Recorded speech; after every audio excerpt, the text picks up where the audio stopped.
ప్రస్తుతం తెలుగులో అత్యధిక యూట్యూబ్ రెవెన్యూ తీసుకుంటున్న లేడీగా రికార్డుకెక్కింది.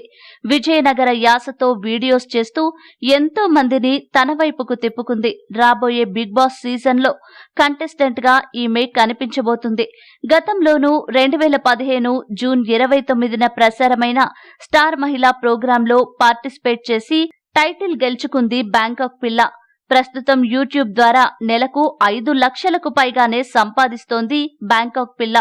ఈ రోజు మనం మన బ్యాంకాక్ పిల్ల పర్సనల్ లైఫ్ గురించి తెలుసుకుందాం. ఈ వీడియోని చివరి వరకు చూస్తేనే అర్థమవుతుంది కాబట్టి ఎండ్ వరకు చూడండి. అలాగే ఈ వీడియోని లైక్ చేయకపోతే ఇప్పుడే లైక్ చేసేయండి. నిజాయితీ, ధైర్యం, కలుపుగోలుతనం, చలాకితనం, ఆత్మవిశ్వాసం వంటి సుగుణాలు ఆభరణాలుగా కలిగి మంచి వ్యక్తిత్వం కలిగిన అమ్మాయిగా పేరు తెచ్చుకుంది బ్యాంకాక్ పిల్ల. బ్యాంకాక్ పిల్ల అసలు పేరు శ్రావణి. విజయనగరంలో శ్రావణి